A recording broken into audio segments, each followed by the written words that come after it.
This demonstration is going to show you two different things. One is going to show you the selection and use of the proper tools, and it's also going to show you how to complete both the practice assignment and eventually the final assignment in the selections unit.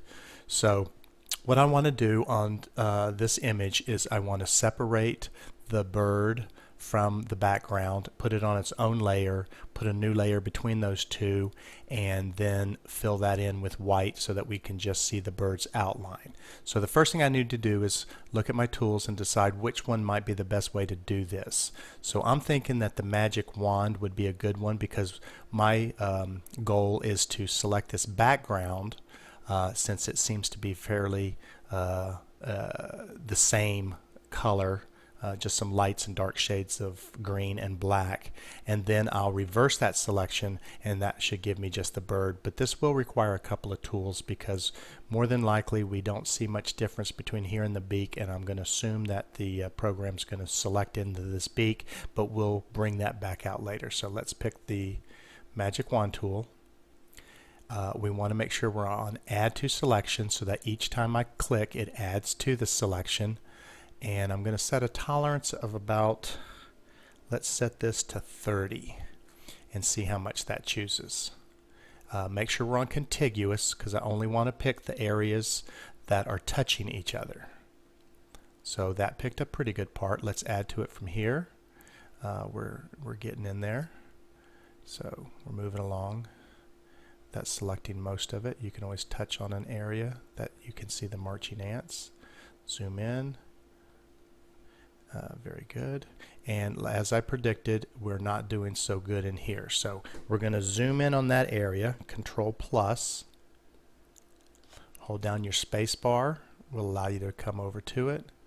And you can see that we're not too bad, but we need to subtract this away. So we're going to go to the polygon lasso tool. That's going to give me a good way to define a nice curved edge. So we're going to click on Polygon Lasso tool, and we want to subtract from the selection that we currently made. So we can start inside here, and we're going to come along and work right along the edge of the beak that we know did not work out well in that previous selection. Finish that up, and that's a fairly simple, nice, clean selection. So we're going to also finish up the beak here that it did not pick up, the very tip of the beak. And bring that in. Close that out. Zoom out, Control minus, and we'll see we've done a pretty good job of selecting that bird. I need to hit escape to get rid of that line. Okay. Next thing we need to do is inverse the selection. So we go to select, inverse. So now we're no longer selecting the background, we're now selecting the bird. We also want to do a refine edge so that we can see how smooth the edge is. This is set to 1. Here it is with no feather. You can see it looks fairly cut out and choppy. We can bring that up to 1, and you'll notice, or roughly 1. You can also type in the number. I'm going to type in the number 1, and that makes our edge much smoother. We're feathering it, allowing some of the pixels to cross over. We're going to click OK. Let me open layers.